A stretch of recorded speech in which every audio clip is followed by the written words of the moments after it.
Kita buka kajian hari ini dengan bersama membaca basmalah. Bismillahirrahmanirrahim. Kita langsung saja serahkan kepada narasumber kita. Kita dengarkan dengan seksama. Mudah-mudahan kita semua mendapatkan berkah. Amin amin ya rabbal alamin. Tafadhal Ustaz.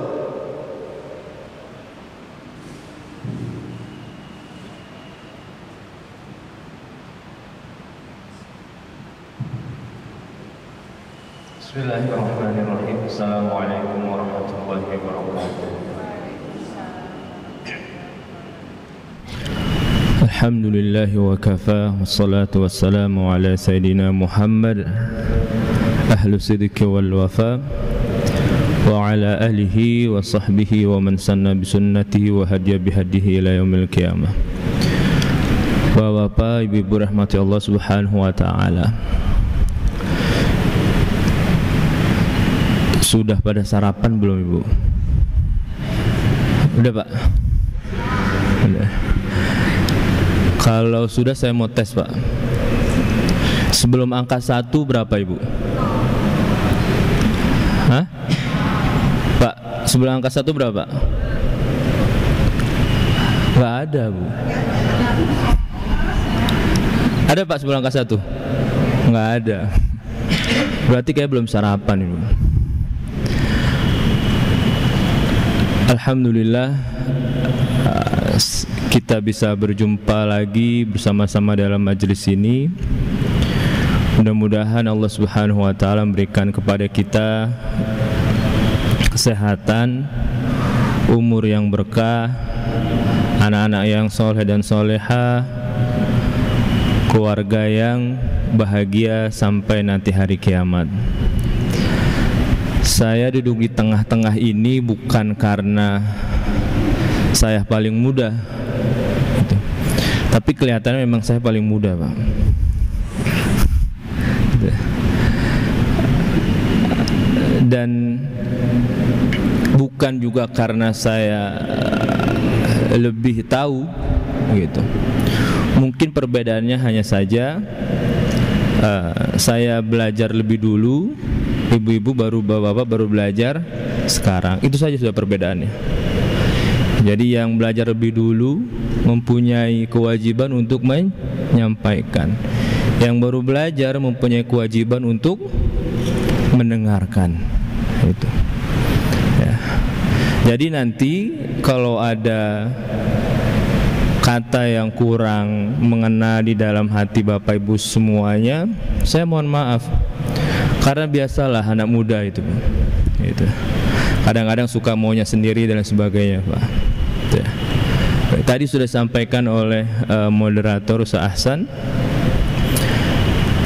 Kita insya Allah hari ini itu akan sama-sama belajar tentang salah satu surat yang ada di dalam Al-Quran.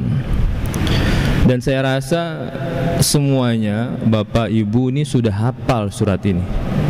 Ada yang belum hafal Pak? Hafal Pak? Tahu ditanya. Hah? Hafal lah, ini biasanya surat pendek insyaallah. Ibu hafal Ibu? Insyaallah hafal ya. Atau saya tes satu persatu yang bisa dapat hadiah umroh. Nah, biaya sendiri. Insyaallah kita semua sudah sering baca nih Pak, yaitu surat Al-Ma'un. Sebelum kita masuk ke dalam surat ini, saya ingin berikan pengantar terkait dengan surat ini. Dalam Al-Quran itu biasanya ada beberapa nama surat yang kita ketahui atau yang sering kita dengar, dan ada juga nama-nama surat itu yang memang kita nggak tahu, dan yang tahu itu hanya orang-orang dulu. Nah, itu Pak. Saya kasih contoh seperti ini. Surat pertama dalam Al-Quran itu surat apa? Al-Fatihah. Ada yang tahu nama lain surah Al-Fatihah apa? Apakah Al-Fatihah itu apakah surat ini, surat pertama itu hanya mempunyai satu nama atau ada nama yang lain?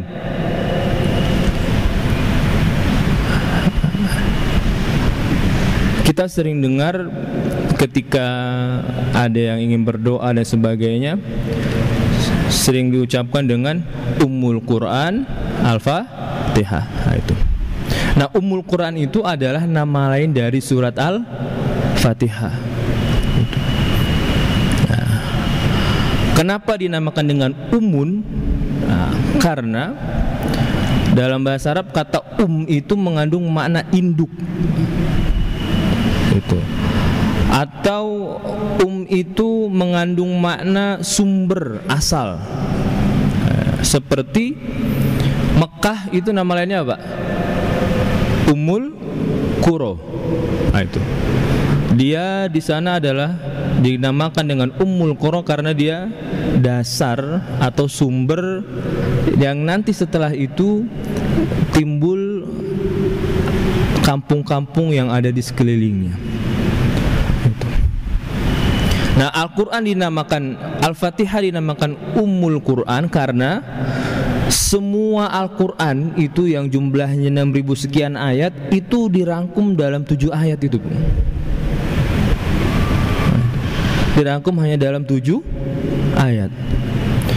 Jadi Al-Quran itu isinya apa? Yang pertama, Bismillahirrahmanirrahim, Alhamdulillahirabbil alamin, Ar-Rahman Ar-Rahim. Maka yang pertama ini terkait dengan Allah Subhanahu wa taala, ditutup dengan Maliki Yaumiddin. Ini terkait dengan Allah Subhanahu wa taala. Selanjutnya nanti kita akan dapatkan ayat-ayat Al-Quran itu akan membicarakan tentang zat sifat Allah Subhanahu wa taala. Al-Quran akan membicarakan tentang kekuasaan Allah Subhanahu wa taala dan lain sebagainya. Lalu nanti setelahnya apa? Setelah Maliki Yaumiddin, Iyyaka na'budu wa iyyaka nasta'in. Nah, ini dalam Al-Quran kita juga dijelaskan tuh, Bang. Baca macam dan bentuk-bentuk ibadah yang kita lakukan. Selanjutnya ihdinas siratal mustaqim. Nah, ini doa. Nah, dalam kehidupan kita itu kita tuh butuh berdoa. Dan Al-Quran juga menjelaskan bagaimana para nabi itu sebelum Nabi Muhammad SAW berdoa, ya kan? Doanya Nabi Adam alaihissalam hafal yakin? Pak, Ibu, doanya Nabi Adam, Rabbana zalamna anfusana wa, nah, itu doa Nabi Adam alaihissalam. Itu. Dan doa nabi-nabi yang lain juga dijelaskan dalam Al-Quran. Nah, yang terakhir itu adalah siratal ladzina an'amta alaihim ghairil maghdubi alaihim waladdallin. Doa itu berkaitan dengan akhlak kita. Dan yang ayat terakhir itu menggambarkan tentang bagaimana kisah orang-orang terdahulu sebelum kita, sebelum Nabi Muhammad SAW, yaitu dari golongan Yahudi dan Nasrani. Itu. Dan ini menggambarkan tentang bagaimana kita bermuamalah, berhubungan sesama manusia. Itu hanya diringkas dengan 7 ayat. Itulah kenapa dinamakan Ummul Quran. Nah, surat Al-Ma'un ini yang kita tahu hanya Al-Ma'un. Nah, padahal menurut para ulama ada beberapa nama lain dari surat ini. Nah, yang pertama itu adalah surat Ar-Ra'aital ladzi namanya. Kenapa? Karena dimulai dengan Ar-Ra'aital ladzi. Itu. Lalu nanti dinamakan dengan juga surat Ad-Din yang artinya agama. Kenapa? Karena ini menceritakan tentang orang-orang yang mendustakan agama. Nah, itu. Lalu nanti dia mempunyai nama lain dengan sebutan At-Takdzib, yaitu mendustakan. Nah, itu. Kenapa? Karena ayat ini menceritakan tentang orang-orang yang melakukan pendustaan. Jadi ada berapa tadi, Pak? Ara'aital ladzi ad-din at-takdzib. Sama al-maun. Ada 4. Gitu. Jadi di setiap surat itu mempunyai nama lain, bukan hanya yang kita kenal. Nah itu. Nah ini nama surat ini itu ada di beberapa buku-buku tafsir dan lain sebagainya. Jadi nanti kalau misalnya ada yang menyebutkan surat ini bukan dengan surat Al-Maun, itu kita jangan heboh, Bu. Gitu. Ya, karena memang ada nama lain dari selain surat Al-Maun. Nah, itu. Nah, selanjutnya surat ini turun menurut para ulama, dia adalah urutan ke-17 setelah surat yang pertama turun, surat Al-Alaq. Itu ya. Sebelum surat Al-Kafirun turun surat ini dulu.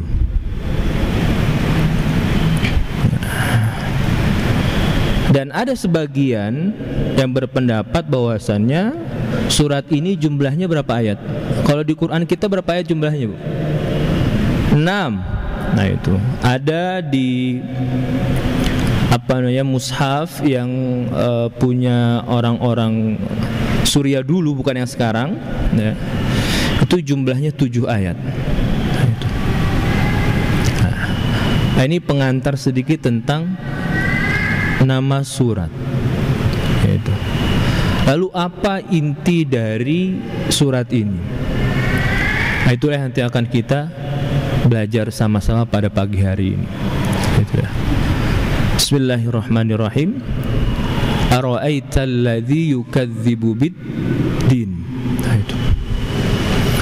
Kalau diterjemahkan, apakah kamu melihat orang-orang yang mendustakan agama? Itu.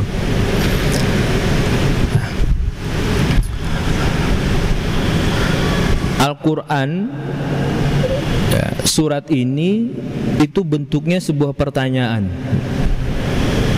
Nah, dan dalam Al-Quran itu bukan hanya surat ini yang dibuka dengan pertanyaan. Ada beberapa surat lain yang dibuka juga dengan pertanyaan. Pertama, surat awal juz 30. Surat apa? An-Naba. Menggunakan huruf ma. Ma itu adalah bentuk pertanyaan. Amma yatasaalun. Itu. Ini yang pertama.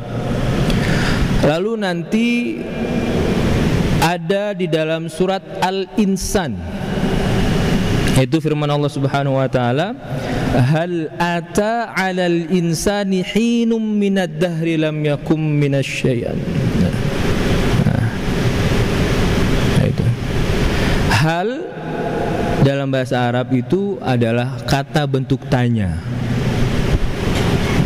Satu lagi dalam surat Al-Ghasyiyah, hal ataka hadithul ghasyiyah. Itu berarti sudah berapa? Sudah 3. Surat yang dibuka dengan bentuk pertanyaan itu sudah 3. Yang pertama dengan huruf ma, surat An-Naba. Yang kedua surat Al-Insan, hal dengan menggunakan hal. Hal ata 'alal insan dan hal ataka hadithul ghasyiyah. Nah, selanjutnya yang dibuka dengan huruf hamzah. Nah, itu yang ada di dalam surat Al-Maun. Huruf pertama itu A, itu huruf hamzah. Dia fungsinya juga untuk pertanyaan. Ara'aital ladzi yukadzibu bid-din. Maka di dalam terjemahannya, apakah kamu melihat, apakah kamu telah melihat orang-orang yang mendustakan agama? Ini yang pertama, surat Al-Maun. Lalu ada dalam surat Al-Fil, Alam tara kaifa fa'ala rabbuka bi ashabil fil. Yang terakhir surat Al-Insyirah atau Asy-Syarhu, yaitu alam nashrah laka sadrak. Jadi Al-Quran yang dibuka dengan bentuk pertanyaan itu ada berapa jumlah suratnya? Ada 6. An-Naba dengan huruf mim, Al-Insan dan Al-Ghasyiyah dengan huruf hal, menggunakan hal. Yang ketiga selanjutnya ada Al-Ma'un, Al-Insyirah atau Asy-Syarhu dan Al-Fil menggunakan hamzah.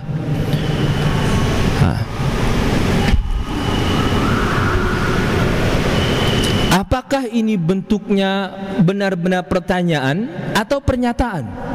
Nah, itu Pak. Kira-kira ketika Allah Subhanahu wa taala berfirman ara'aital ladzi yukadzibu biddin, apakah kamu sudah melihat orang-orang yang mendustakan agama? Itu Allah tahu apa enggak, Pak? Bu. Tahu enggak, Pak? Tahu kan? Kalau ini bentuknya pertanyaan, ya, kalau ini dimaknai dengan pertanyaan saja, maka Allah itu tidak tahu orang-orang yang akan mendustakan agama. Dan itu sangat tidak layak untuk Allah Subhanahu wa taala yang wasi'a kulla syai'in ilmuhu, yang ilmunya itu mencakup semuanya. Itu. Maka para ulama akhirnya menggambarkan bahwasannya setiap surat yang dibuka dengan bentuknya pertanyaan itu macam-macam nanti artinya, Pak. Yang pertama, artinya adalah pernyataan bahwasannya yang akan diceritakan setelahnya itu adalah sesuatu yang sangat dahsyat sekali. Dan itu ada di dalam surat An-Naba. Amma yatasa'alun 'anin naba'il 'azim. An-Naba itu adalah berita yang sangat dahsyat, dan dia itu yang dimaksud adalah hari kiamat. Nah, itu. Ya. Yang kedua, ketika Al-Quran membuka dengan bentuk pertanyaan, itu maknanya bukan pertanyaan, tetapi ketentuan Allah Subhanahu wa taala berupa nikmat yang Allah berikan kepada kita. Itu ada di dalam surat Al-Insyirah, yaitu alam nashrah laka sadrak. Bukankah aku telah anugerahkan kepadamu wahai Muhammad sebuah nikmat, yaitu Allah lapangkan dada hati kita. Nah, ini ibu-ibu kalau dipilih, pilih rumah gede, mobil banyak, hati sempit, atau rumah 2 tingkat, mobil Arpat, hati lapang? Kok ketawa? Hah? Bapak mana, Pak? Itu nikmat dari Allah Subhanahu wa taala berupa kelapangan hati. Artinya dia bukan pertanyaan. Selanjutnya itu bentuknya adalah ta'ajjub, yaitu sebuah keheranan. Sebagaimana dalam surat Al-Insan dan Al-Ghasyiyah. Nah, bagaimana manusia itu mau mengingkari Tuhannya, padahal dulu dia tidak ada di dunia ini. Dulu dia bukan siapa-siapa. Hal ata 'alal insani hinum minad dahri lam yakun minasyai'il madhkura. Manusia itu dulu belum ada, saya pun belum ada, Pak. Saya ada itu kapan? Setelah lahir di dunia ini. Dan itu bentuk keheranan, ya, yang membuat kita heran kenapa manusia kok mau sombong, manusia kok dan lain sebagainya, padahal dia dulu belum ada di dunia ini.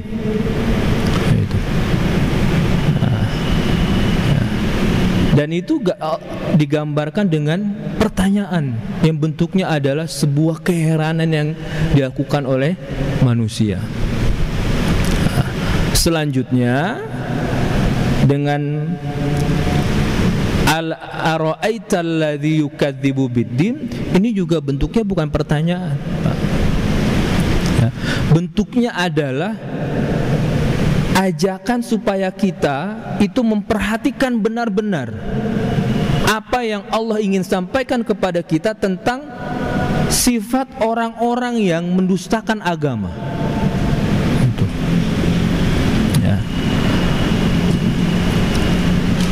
Maka ketika Allah Subhanahu wa taala berkata ara'aital ladzi yukadzibu biddin, itu maksudnya bukan pertanyaan, tetapi perintah Allah Subhanahu wa taala untuk kita memperhatikan dengan benar dan seksama bagaimana Allah menceritakan orang-orang yang akan dijelaskan di dalam surat ini.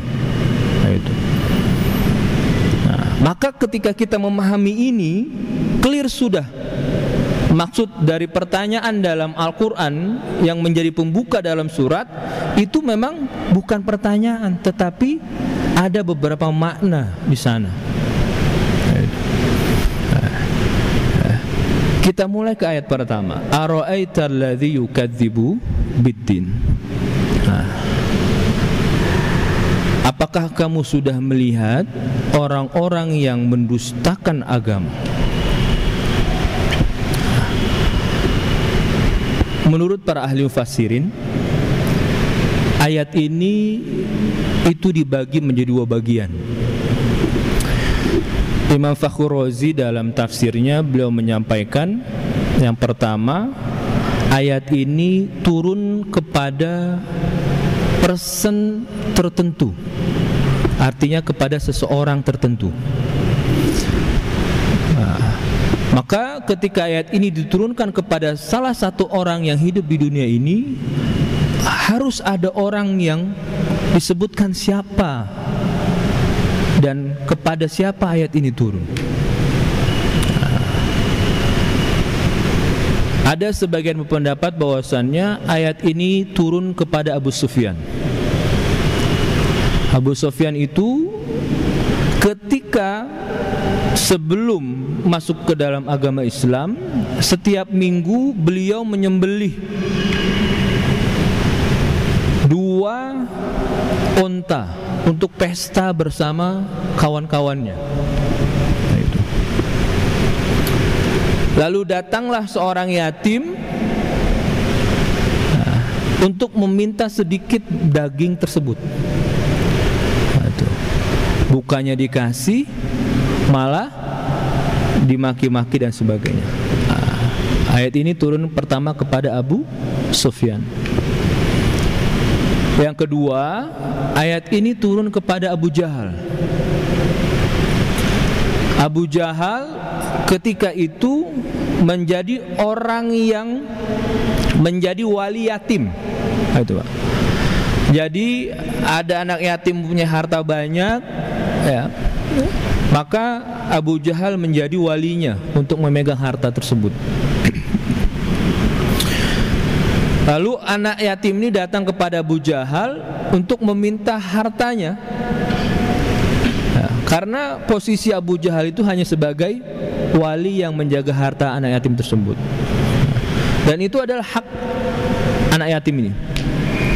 Bukannya dikasih, malah dicaci maki dan sebagainya. Bahkan ya, ketika Abu Jahal berkumpul dengan orang-orang musyrikin, orang musyrikin bilang kepada anak yatim ini dengan penuh hinaan, kamu pergi ke Muhammad minta tolong untuk meminta harta untuk meminta hartamu kepada Abu Jahal. Nah, Nabi Muhammad itu sosok yang pantang menolak dipinta bantuan, Pak. Itu. Dan pantang menolak untuk tidak memberi bantuan. Nah, maka digambarkan dalam hadis itu, Nabi Muhammad itu kebaikannya karihil mursalah, seperti angin yang bertiup kencang. Itu. Nah, kenapa? Karena seringnya beliau membantu orang. Itu.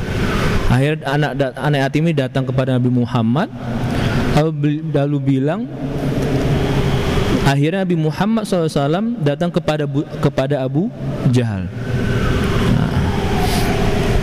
Ketika beliau datang kepada Abu Jahal, maka Abu Jahal memberikan hak anak yatim ini. Gitu. Akhirnya Abu Jahal apa bahasanya? Dicengin. Dicengin itu apa ya, Pak? Apa ya? Bahasa bukan dihinakan. Bukan dihujat, Bu. Dia ungkapan yang merendahkan gitu. Bukan. Ya. Ya, Pak? Ya, Pak? Diejek, betul, Pak. Ya. Diejek oleh teman-temannya. Abu Jahal, kenapa kamu berikan anak harta yatim ini kepada Muhammad? Padahal tadi kamu yang menyuruh kami untuk dia pergi kepada Muhammad untuk minta tolong.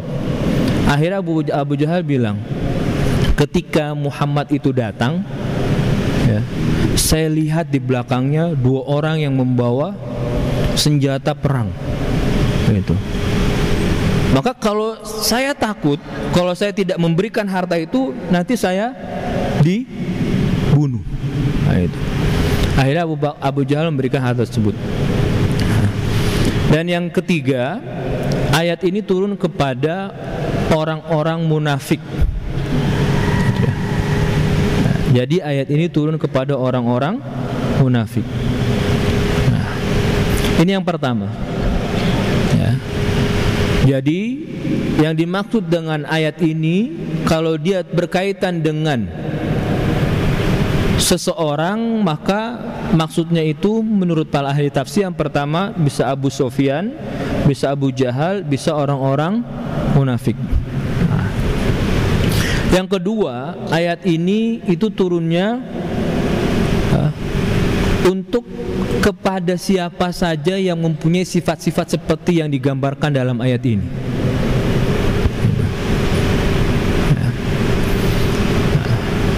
Ara'aita alladhi yukadzibu biddin fadzalikal ladzi yad'ul yatim.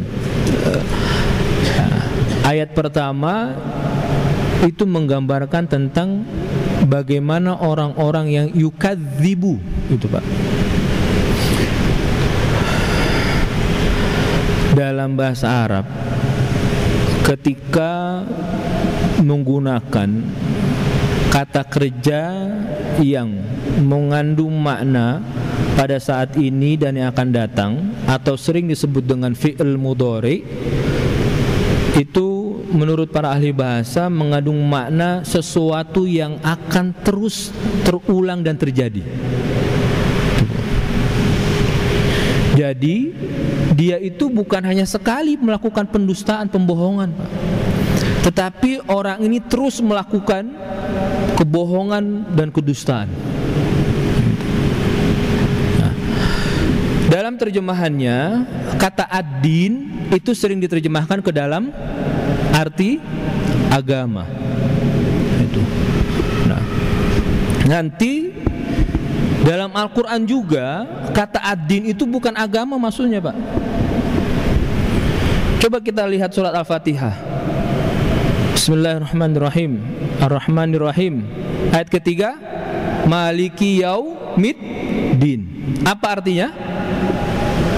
Tuhan agama atau Tuhan apa? Apa artinya Maliki Yaumiddin, Bapak? Hah? Tuhan hari pembalasan. Maka kata ad-din di sini itu mempunyai makna itu juga. Itu. Apakah kamu sudah melihat orang-orang yang mengingkari tentang hari pembalasan atau tentang akhirat? Itu. Itu. Ya. Ya.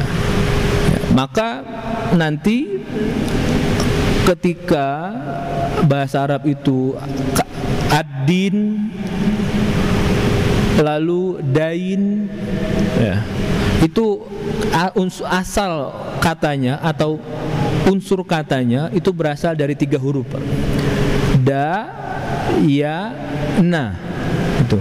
Dayana ini arti dasarnya itu adalah dua orang yang mempunyai hubungan antara satu dengan yang lainnya. Saya kasih contoh. Ketika dayana ini digunakan untuk dainun, hutang, ada tidak hubungan antara dua orang itu, Pak? Ada.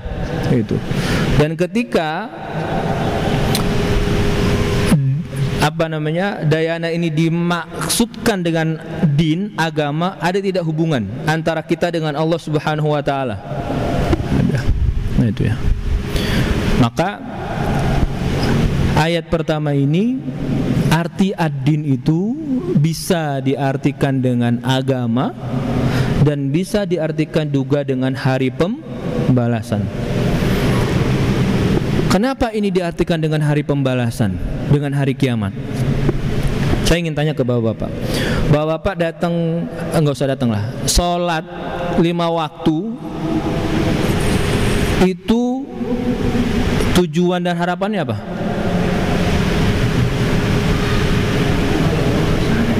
Hah? Tujuannya pertama? Hah? Melaksanakan ibadah, perintah Allah. Atau ada tujuan lain? Ini jawaban-jawaban yang sangat perfect sekali. Padahal kita seringnya bukan ini. Kita melakukan ibadah itu karena apa? Karena mengharapkan balasan surga Allah Subhanahu wa taala dan takut dari neraka. Iya kan? Nah itu. Ya. Dan ini seperti ini. Jadi orang-orang yang tidak meyakini adanya hari pembalasan, adanya hari kiamat, maka dia akan sangat dengan mudah melakukan hal-hal yang akan disebutkan di ayat selanjutnya. Itulah kenapa iman kepada hari kiamat itu masuk ke dalam rukun apa, Bu? Pak, rukun iman apa Islam? Islam. Hah? Yang benar? Ayo iman. Hah? Islam. Baik. Termasuk rukun. Kenapa dia dinamakan rukun? Rukun itu artinya pondasi, Pak, Ibu. Seperti masjid ini ada beberapa pondasi. Yang terlihat sama kita itu di pojok-pojok sana biasa ada 1, 2, 3, 4. Ketika pondasinya itu runtuh salah satu, maka agama ini akan hancur. Ketika orang tidak mempunyai keyakinan terhadap hari kiamat, maka dia akan sangat mudah melakukan hal-hal yang itu bertentangan dengan kemanusiaan. Bukan agama, dengan kemanusiaan. Karena sudah pasti dia akan mendustakan sebuah agama. Itu. Dan itulah kenapa Allah sampaikan di awal surat Al-Baqarah setelah Alif Lam Mim, ayatnya apa, Bu? Dzalikal kitabul la raiba fihi hudal lil muttaqin. Apa selanjutnya? Alladzina yu'minuna bil ghaibi wa yuqimunas shalah. Selanjutnya kau dalil mutakin lagi balik. Hah? Wabil akhirati hum yuqinunnya mana? Nah itu. Wabil akhirati hum yuqinun. Dengan hari kiamat mereka yakin. Itu, Pak. Orang-orang yang ada dalam dirinya mempunyai keyakinan terhadap hari pembalasan, maka dia akan mempertimbangkan ketika akan melakukan sesuatu. Kira-kira kalau saya melakukan ini, itu nanti baliknya kemana ya? Apakah kepada kebaikan atau keburukan? Dan orang-orang yang tidak mempunyai keyakinan terhadap hari kiamat, hari pembalasan, maka kita akan lihat sifat-sifatnya seperti apa. Yang pertama, ara'aital ladzi yukadzibu biddin fadzalikal ladzi yad'ul yatim. Itu. Ketika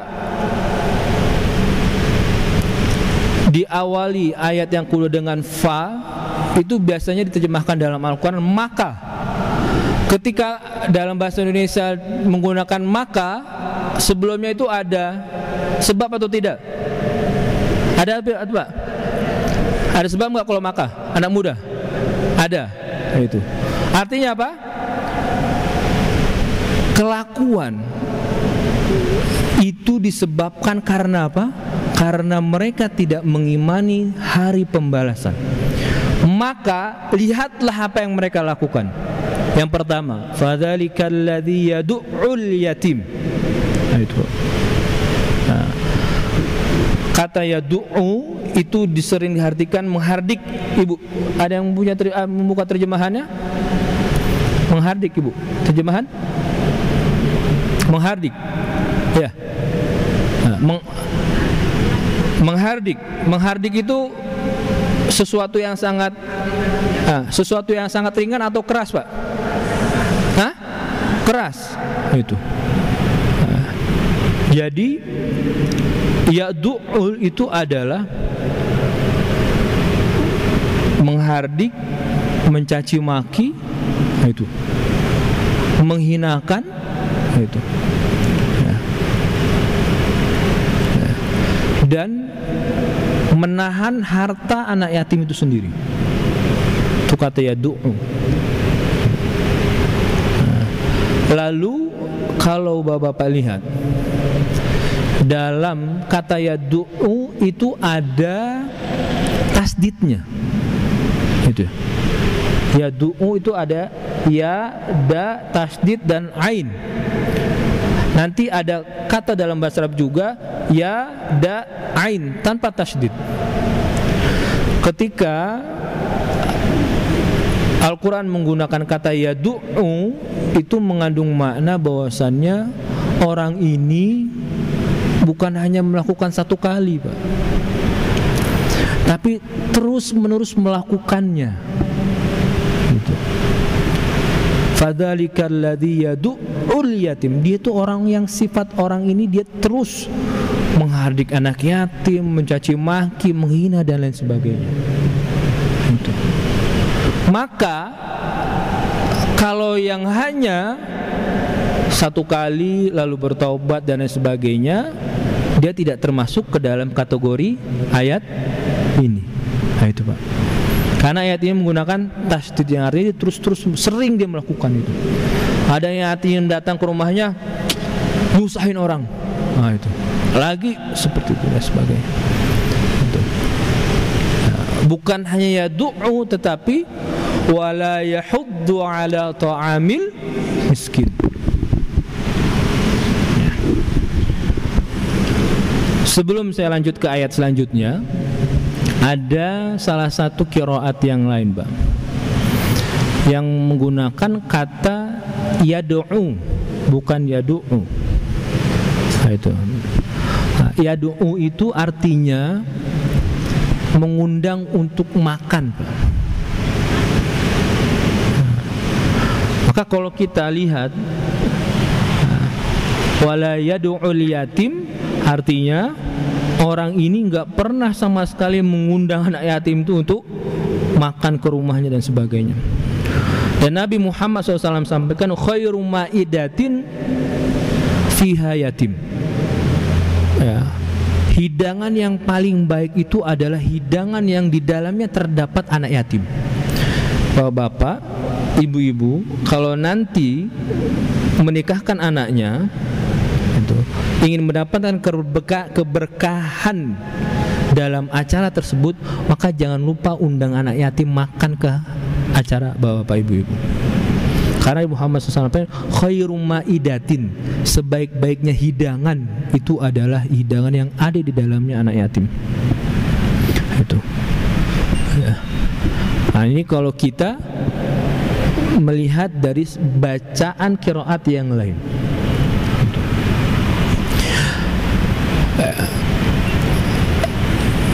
Yad'u juga itu mempunyai arti meninggalkan.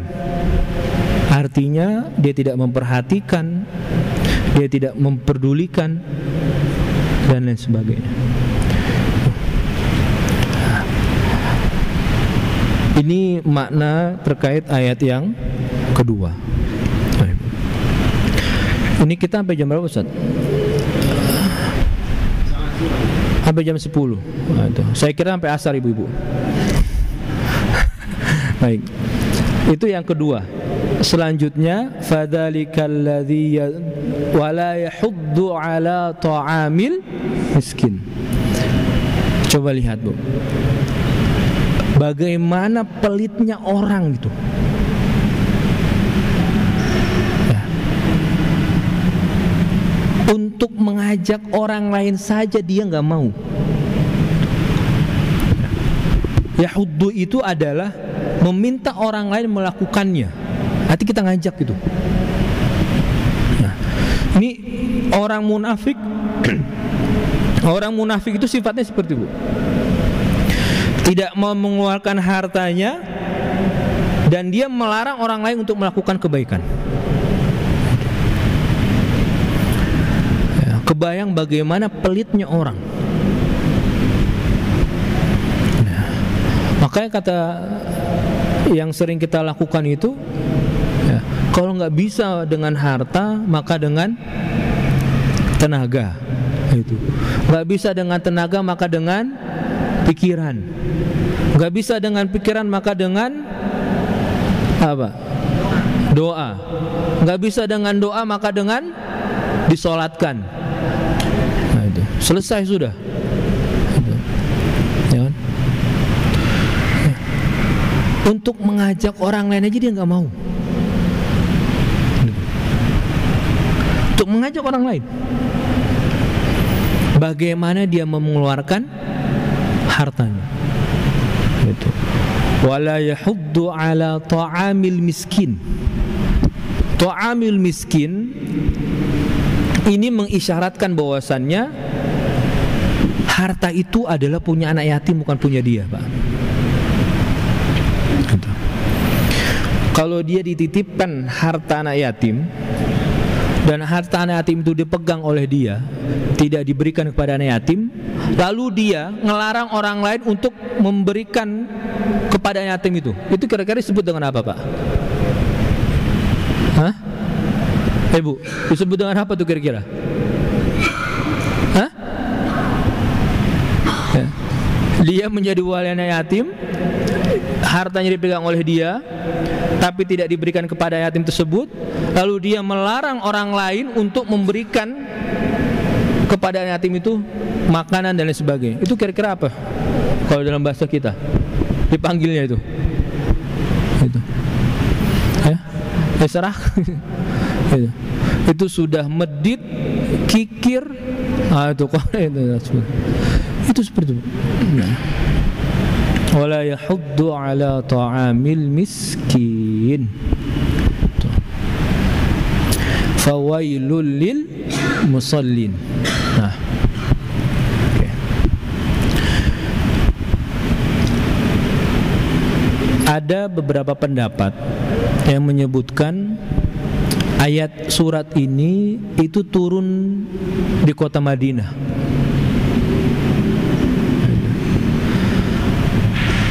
Sebagian besar menyatakan surat ini turun di kota Mekah. Kenapa? Karena ada Abu Jahal, Abu Sufyan yang pada saat itu ada di kota Mekah. Nah, itu. Imam Suyuti dalam Al-Itqannya beliau menyebutkan ayat ini turun itu beberapa kali. Yang pertama di Mekah, yang kedua di Madinah. Nah, itu. Sayyidina Ibnu Abbas juga menyatakan seperti itu. Ayat ini turun di Madinah.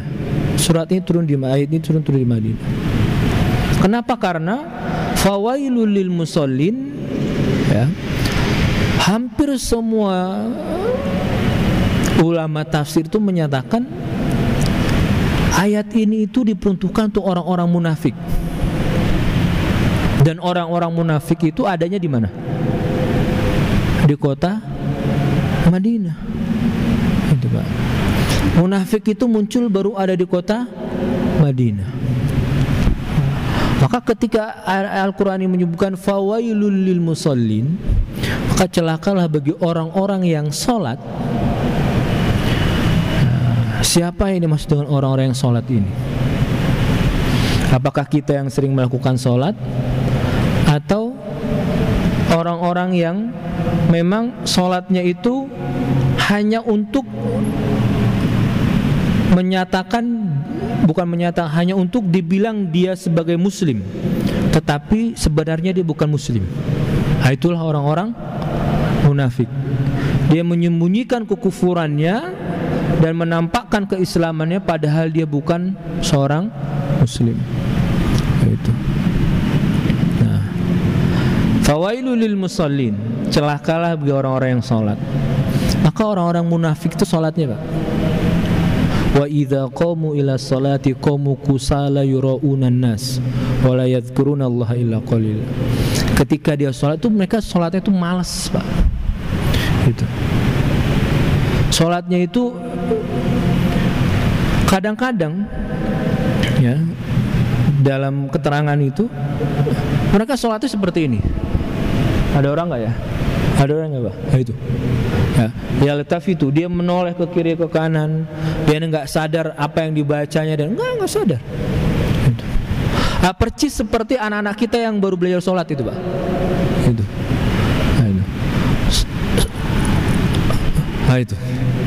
Itu. Kalau anak kecil belum ada kewajiban, Bu. Itu seperti itu. Dia sholat, gerina. Itu munafik seperti itu. Ya. Alladzina hum an salatihim sahun. Nah, maka yang dimaksud dengan ayat ini adalah orang-orang yang lalai dalam sholatnya. Nah, lalai itu ya, bukan berarti kita tidak pernah lupa dalam sholat, Pak. Ya. Maka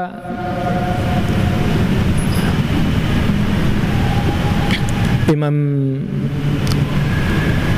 Az-Zamkhsyari itu dalam salah satu tafsirnya beliau menyebutkan, beruntunglah kita, Allah Subhanahu wa taala itu menyampaikan kepada kita dengan menggunakan an salatihim sahun, bukan fi salatihim.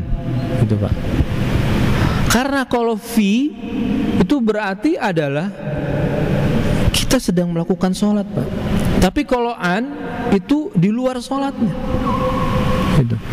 Kebayangkan kita sholat selama ini, ketika kita Allahu Akbar, yang ibu-ibu, aduh kompor sudah dimatiin atau belum ya? Nah, itu fi itu dalam sholat kita. Itu. Yang bapak-bapak tadi kunci mobil atau motor di mana? Dompet di mana? Itu kalau menggunakan fi itu kita sudah termasuk. Ya. Tetapi Al-Quran menggunakan an ya, dari sholatnya. Biasa diartikan seperti itu. Bukan di dalam sholatnya. Itu. Nah, maka kata sahun ya, ada yang sebagian menafsirkan dia mengakhirkan sampai ujung waktunya, lalu nanti ngelihat ketika nggak ada orang dia nggak sholat sudah. Nah, itu. Dan merasa biasa saja karena memang orang munafik. Nah, itu. Dan ketika menggunakan kata fi, nah ini Allah Subhanahu wa taala memang rahmatnya itu maha luas sekali kepada kita semuanya, Pak. Dan Nabi Muhammad SAW pada waktu itu juga pernah lupa dalam sholatnya. Itu. Makanya ketika kita lupa dalam sholat kita melakukan sujud sahwi. Sahwi itu sama dengan sahun, Pak. Itu.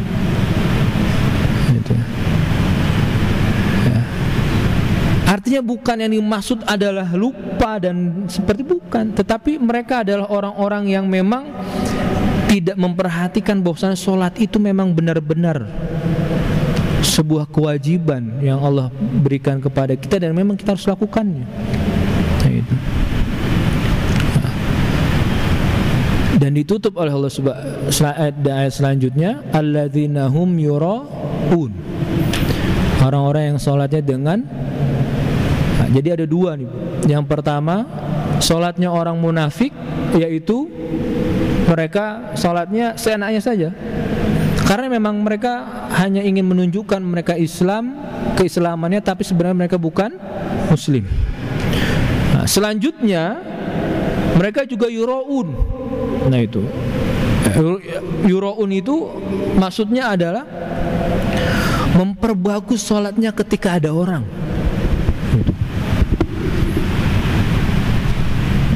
Jadi kalau ada orang itu mereka pura-pura khusyuk, Allah dan sebagainya. Dan ini ciri-ciri orang-orang munafik. Dan yang terakhir, wa yamna'unal ma'un, dan mereka tidak mau memberikan. Ma'un ya, itu banyak sekali artinya, tapi kata ma'un itu dasarnya adalah mi'in atau ma'in.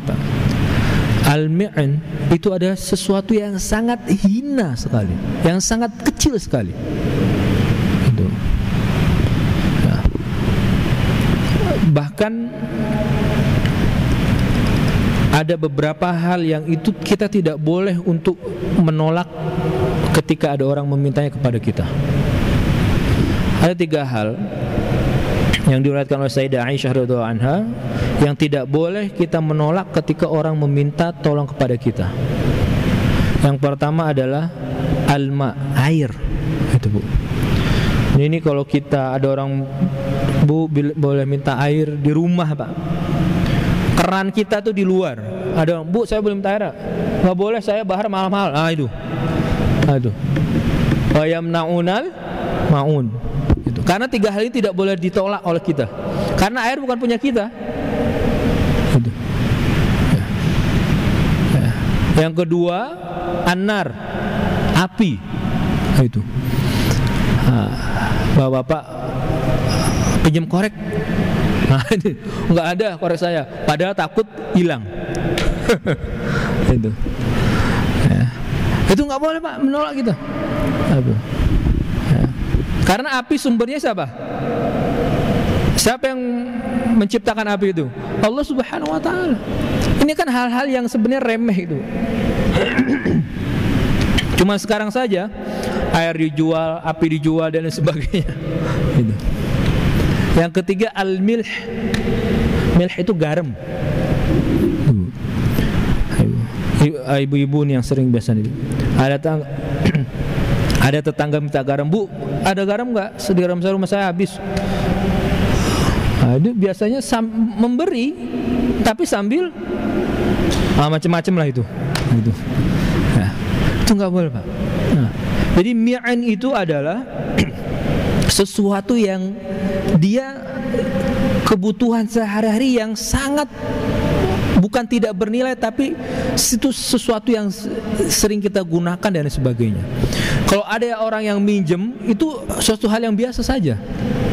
Itu. Wa yamna'unal ma'un, dan mereka adalah orang-orang yang tidak memberikan hal-hal yang demikian. Ada yang menafsirkan al-ma'un itu adalah zakat. Itu. Ya.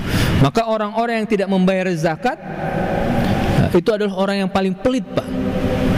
Karena zakat itu hanya 2,5%. Ibu-ibu punya duit 100 juta, zakatnya hanya berapa Bu? 2,5 berapa dari 100 juta Pak? Hah? Berapa Pak? 2,5 juta. Banyak gak? Banyak. Kalau orang pelit mah Pak. Banyak. Kalau dulu 2,5 juta saya bisa buat beli beras, berapa karung dan sebagainya. Itu wa yamna'unal ma'un, itu zakat itu. Maka dulu sahabat ketika membaca ayat ini tuh mereka semua berdoa, jangan kami termasuk orang-orang yang tidak menunaikan zakat. Bahkan ada salah satu riwayat yang menyatakan, barang siapa yang membaca ayat ini dan dia menunaikan zakat, maka dia selamat dari kriteria orang-orang yang ada dalam ayat ini. Wa yamna'unal ma'un. Jadi ada beberapa hal yang memang harus kita pahami bersama. Keimanan kita terhadap hari pembalasan itu harusnya membuat kita menjadi orang-orang yang lebih baik. Karena kita akan mempertimbangkan setiap apapun yang akan kita lakukan. Dan itu akan menghindarkan kita dari perbuatan yang disebutkan di dalam surat Al-Maun ini. Yang kedua, sholat itu harus memberikan dampak bukan hanya individu tetapi sosial juga. Jangan sampai kita sholat tetapi kita mempunyai kriteria seperti yang ada dalam surat ini, pelit, medit, kikir dan lain sebagainya. Maka dampak sosial dari sholat itu harus tergambar di dalam kehidupan kita sehari-hari. Ketika Al-Quran mengungkapkan inna sholata tanha 'anil fahsya'i wal munkar, itu memang harus benar-benar. Artinya kita orang-orang yang memang sholat itu harusnya mempunyai jiwa sosial yang lebih tinggi. Gitu. Ya. Kenapa? Karena sholat itu kan penghambaan yang paling mulia yang Allah berikan kepada kita.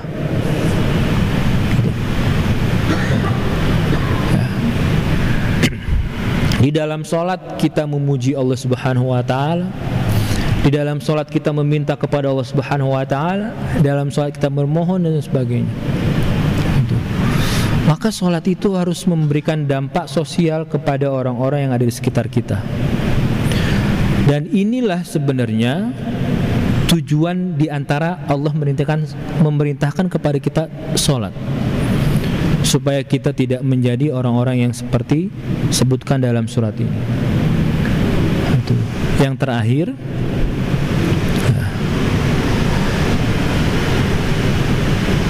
bagaimana supaya kita terhindar dari sifat orang-orang yang kikir.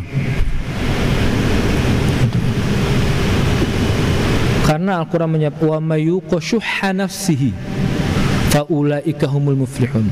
Barang siapa yang hatinya itu terhindar dari syuhun. Syuhun itu pelit, kikir, medit dan sebagainya. Dari dalam dirinya faulaika humul muflihun. Mereka adalah orang-orang yang beruntung. Caranya satu, Pak. Yang kita punya itu jangan pernah dimasukkan ke dalam hati kita. Yang kita punya hanya sampai pada genggaman kita saja. Karena ketika yang kita punya itu masuk ke dalam hati kita, kita akan merasa saya capek-capek berusaha dan sebagainya, masa orang lain yang menikmati. Gitu. Tapi kalau yang kita punya itu hanya di genggaman kita, yang suatu saat itu akan terlepas, baik dengan kita mensedekahkannya, menginfakkan dan sebagainya, atau dengan Allah cabut dengan cara yang lain, maka kita tidak akan pernah stres, sakit hati, bingung dan sebagainya. Maka peganglah dunia itu di dalam tangan dan jangan dimasukkan ke dalam hati. Dengan ini kita akan terhindar dari sifat orang-orang yang disebutkan di dalam surat Al-Maun. Baik, saya kira untuk hari ini kita cukupkan dulu. Silakan bapak-bapak, ibu-ibu kalau ada yang ingin ditanyakan. Baik, ibu, bapak, alhamdulillah sudah kita simak bersama pemaparan dari guru kita. Masya Allah ibu ya. Walaupun penuturannya tidak berapi-api, tidak banyak guyon, tetapi benar-benar nonjok bu ya, benar-benar merajam gitu, kecambuk ke dari rumah sakit nih. Kita sering bu ya, ternyata, dan Masya Allah banyak pemahaman baru juga gitu ya. Baik ibu, barangkali ada yang mau ditanyakan ya, atau belum paham gitu ya, kita akan buka sesi tanya jawab, tapi kita batasi Bu ya karena waktu juga. Untuk dari akhwat kita buka 2 pertanyaan, dari ikhwan juga kita buka 2 pertanyaan Ustaz. Jadi arba'un as'ilah. Kita mulai dari ibu-ibu dulu ya. Ibu silahkan Ibu.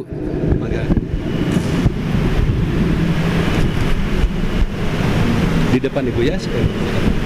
Ibu di depan lagi nggak sampai itu. Monggo. Silakan. Assalamualaikum warahmatullahi wabarakatuh. Ini mengenai surat Al-Maun ya Pak Ustadz. Tadi Pak Ustadz ini dikaitkan dengan kehidupan sehari-hari ya, pengalaman kehidupan gitu. Tadi Pak Ustadz hanya membahas dari sisi orang-orang yang melalaikan surat ini ya. Terus bagaimana sikap anak yatim yang hak-haknya tertahan gitu, apa yang mesti dilakukan sedangkan situasi dan kondisi tidak memungkinkan. Itu saja Pak, terima kasih. Wassalamualaikum warahmatullahi wabarakatuh. Kita tampung dulu Ibu ya. Atau Abu Basyarah faqat Zad likai la nansa. Fadhal Zad. Bagaimana mengembalikan haknya maksudnya Ibu?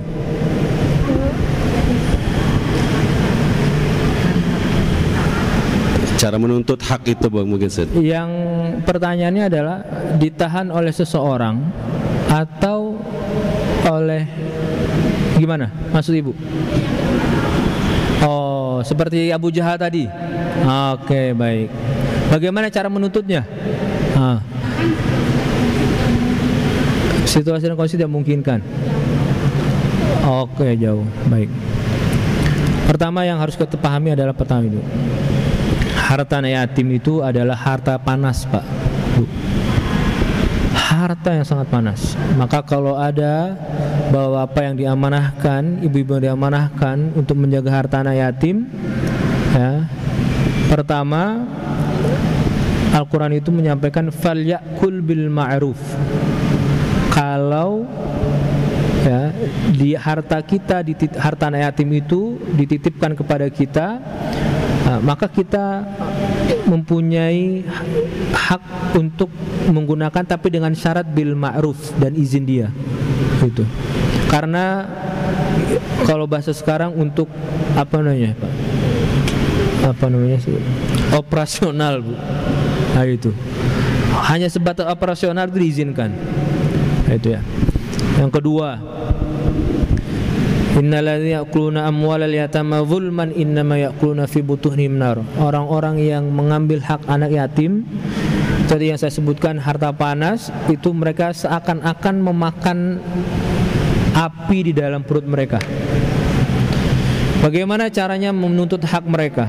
Pertama, yang harus kita lakukan adalah ketika ada saudara kita anak yatim dan dia mempunyai harta yang berlebih, maka pamannya, bibinya, uaknya dan sebagainya mempunyai kewajiban untuk menjaga harta anak tersebut. Dan itu harus dilakukan dengan perjanjian, Pak. Ingat, harus ada saksinya dan sebagainya. Untuk apa? Untuk mencegah supaya yang diamanahkan itu tidak menyelewengkan dan sebagainya. Itu. Kenapa sering terjadi penyelewengan dan sebagainya? Karena tidak ada hitam di atas putih. Nah, itu. Kalau ada hitam di atas putih, kita akan sangat mudah untuk menuntut hak kita. Kita tinggal datang ke polisi, serahkan ini ada buktinya dan sebagainya, udah biar polisi yang mengurusnya. Selesai. Yang sering terjadi adalah karena tidak ada perjanjian tersebut. Kalau tidak ada perjanjian, maka orang yang diamanahkannya, dia harus mempunyai sikap kehati-hatian terhadap harta tersebut. Ketika anak ini sudah dewasa, dia sudah balik dan dia sudah bisa mengatur hartanya, maka harta itu dikembalikan kepada anak yatim. Apa yang didapatkan oleh walinya? Yang didapatkan oleh walinya adalah anak kafa wa kafilil yatim kahataini, al-usbu asba. Seperti apa ya? Orang yang menjadi kafilul yatim, yang mengurus anak yatim itu as-sababa wal wusta. As-sababa ini sababa, wusta ini Bu, kahata ini fil jannah. Artinya apa? Orang yang menjadi kafilul yatim, yang mengurus anak yatim itu sangat dekat posisinya dengan Nabi Muhammad SAW nanti di surga. Saya rasa itu Bu. Untuk menuntut haknya paling mudah adalah dengan meminta tolong orang yang dianggap tua atau yang dia paling dihormati di keluarga tersebut. Kalau anak yatim sendiri yang minta biasanya memang diremehkan seperti Abu Jahal. Artinya yang datang siapa akhirnya? Nabi Muhammad. Nah, itu isyarat kalau anak yatim ingin menuntut haknya, maka pilih orang yang menurut orang tersebut. Misalnya saya yang diamanahkan itu. Siapa orang yang menurut saya itu yang dihormati, yang paling saya hormati? Berarti siapa? Guru saya. Maka anak yatim ini meminta tolong kepada guru saya untuk itu. Nah, itu. Seperti itu, Bu. Baik, Ibu, bagaimana Bu ya? Jadi harta anak yatim itu panas Bu ya, sangat sensitif. Terus mudah-mudahan kita menjadi penjamin anak yatim supaya kita nanti bisa dekat sekali dengan Nabi Muhammad SAW. Baik, sebelum ke pertanyaan kedua, kita tidak boleh yahuddu ala tu'amil miskin saja. Maka di sini Bu, kami sediakan kenceleng, mohon untuk diedarkan Bu ya. Nanti kita kenceleng itu kita akan alokasikan ke biaya pendidikan dan yang lainnya itu Bu ya. Baik, pertanyaan kedua silakan Bu. Saya bisa emosional banget bener. Astagfirullahaladzim bener. Bu Nuning silakan. Silakan Bu Nuning. Bu silakan ke depan ya. Anggap. Assalamualaikum Pak Ustadz. Saya hanya ingin bertanya bagaimana usaha kita supaya kita tidak termasuk kepada orang-orang yang lalai dalam sholat. Ya, terima kasih. Fadhal Ustaz.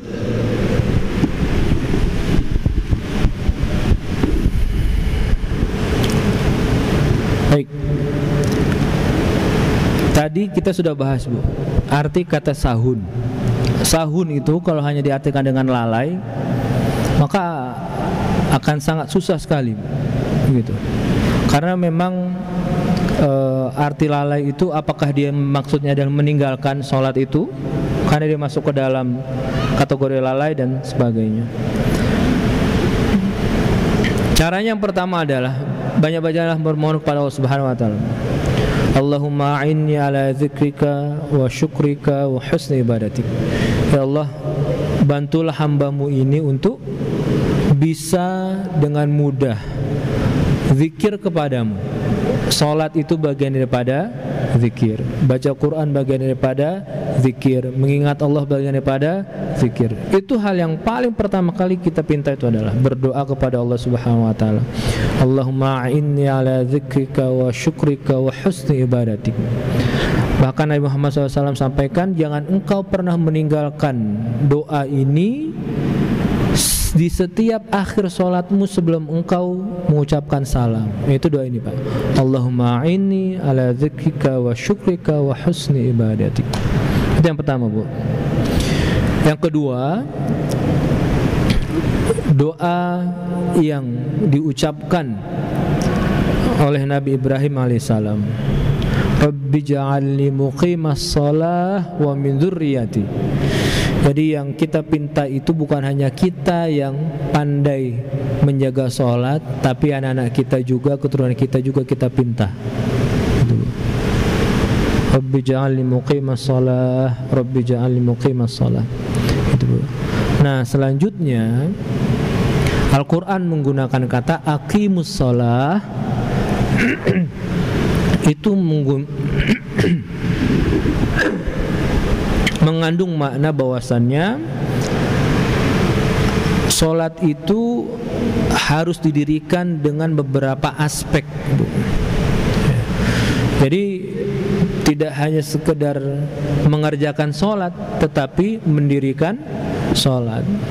Maka cara yang paling mudah adalah ketika sudah mendekati waktunya, siap-siap gitu. Dan ketika sudah masuk waktunya, ya, maka disegerakan gitu. Jadi kata aqimus shalah itu adalah bagaimana cara kita mempersiapkan diri kita sebelum sholat, sebelum waktu sholat itu datang, dan ketika kita melakukan sholat itu sendiri.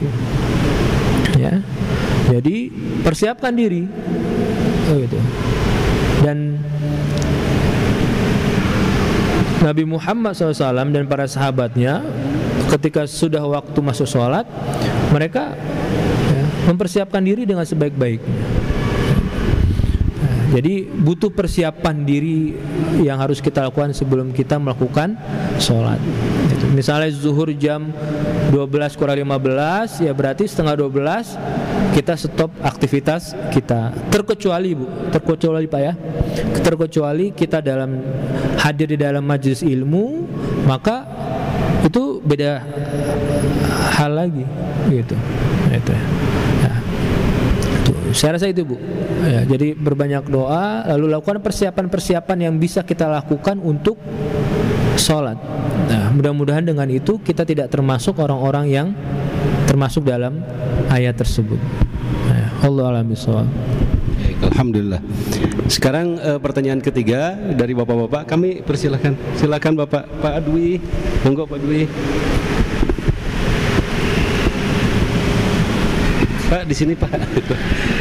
Ya.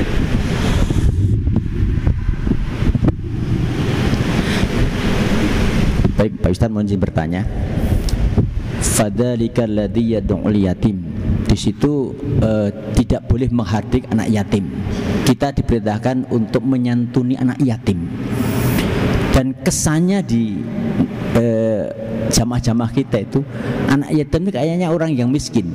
Padahal kan ada dua macam, ada yang benghar, ada yang miskin bener. Nah, kemudian pertanyaan kami, siapakah yang harus kita santuni? Apakah yang miskin saja atau termasuk anak yang benghar? Ini yang pertama. Yang kedua, di dalam diksi bahasa Indonesia ternyata perkembangan bertambah, bukan hanya yatim tapi piatu. Nah, bagaimana kalau yang ibunya itu meninggal? Apakah kita juga mempunyai hak yang sama atau diperintahkan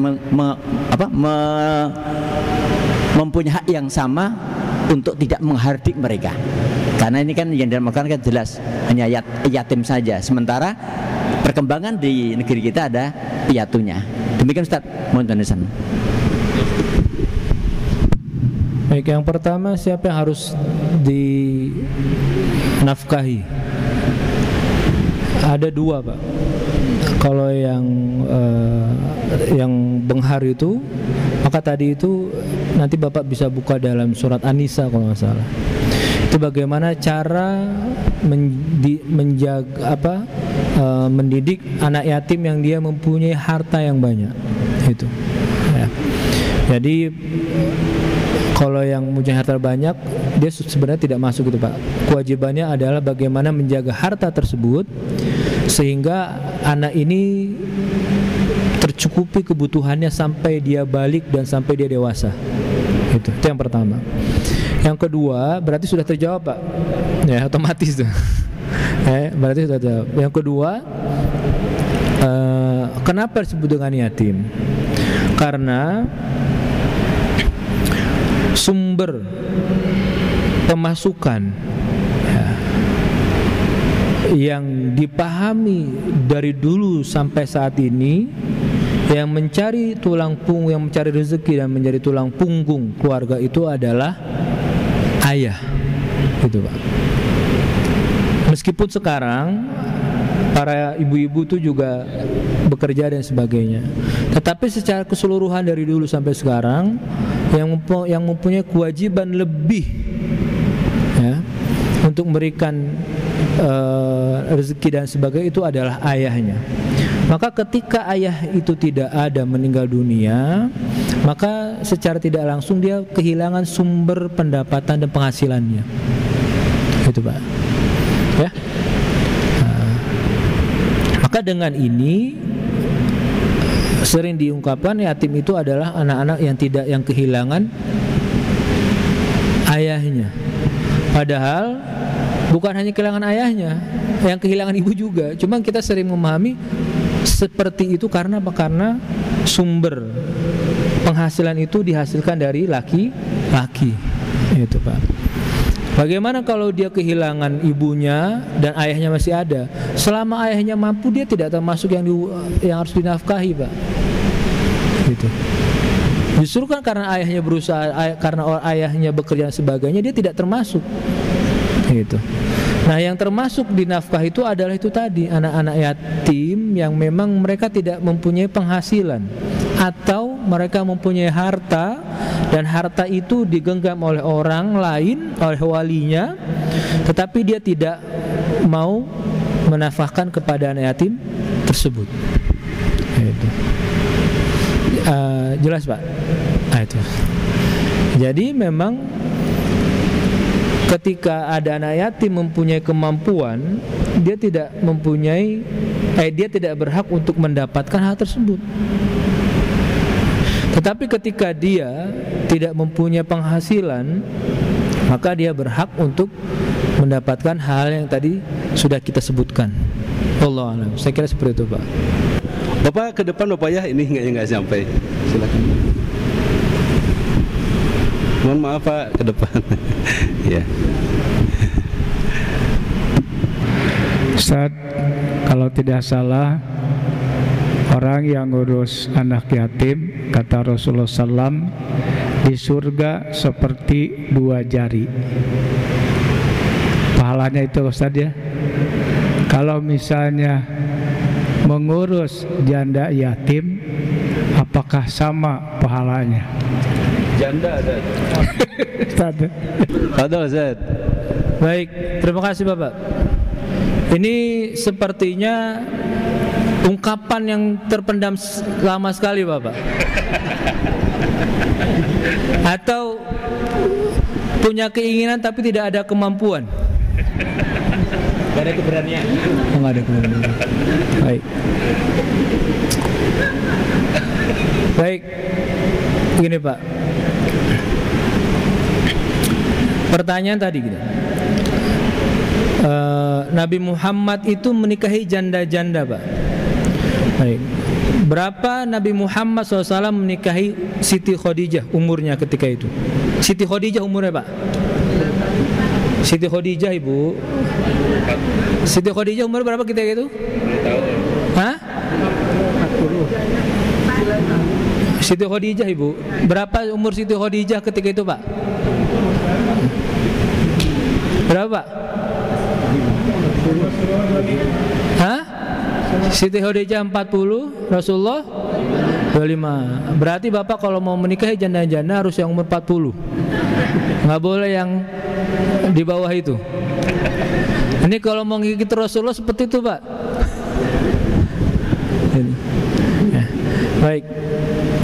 Ada beberapa yang memang dia mempunyai kemampuan Pak, dan dia tidak mempunyai kemampuan. Nah, itu Pak.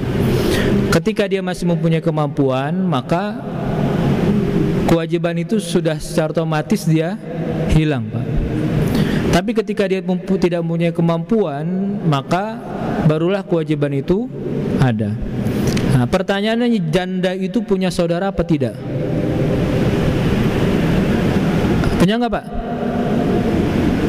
Nah, kalau dia punya saudara, maka yang menjadi kewajibannya bukan bapak, tetapi kakaknya, adiknya. Itu berarti kalau yang bertanggung jawab bapak punya udang di dalam selimut. Jadi perempuan itu yang menjadi kewajiban bukan orang lain. Perempuan yang menjadi kewajiban adalah saudara laki-lakinya.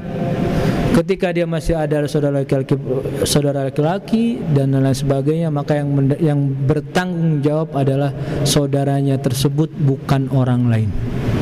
Itulah kenapa perempuan makhluk yang paling istimewa di dalam agama ini Pak. Karena ketika orang tuanya sudah tidak ada, dia tetap diasuh oleh saudara-saudaranya yang laki-laki. Dan itu tidak ada selain dalam agama ini. Sampai meskipun dia sudah menikah lalu suaminya meninggal dan dia tidak menikah lagi, maka yang tetap bertanggung jawab adalah saudaranya. Itu hebatnya perempuan seperti itu, Pak. Maka beruntunglah ibu-ibu yang menjadi perempuan, bukan bapak-bapak. Nah, itu, iya, ya, itu apa namanya, perempuan itu sangat luar biasa penghormatannya di dalam agama ini. Saya rasa seperti itu, Pak. Pahalanya gimana? Pahalanya yang paling baik adalah it'amut ta'am.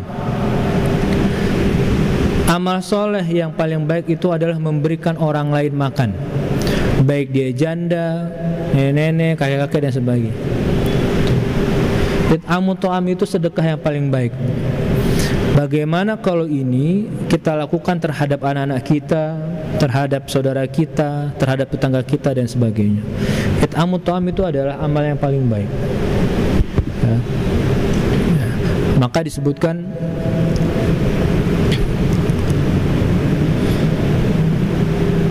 wala tahadduna ala ta'amil miskin. Itu dalam surat ini.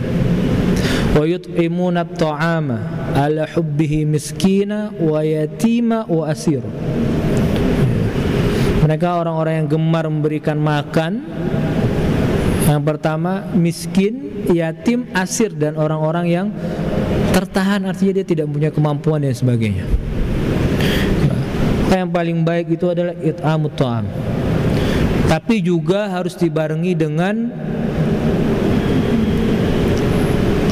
kapasitas pengetahuan kita terhadap orang-orang yang kita berikan makan.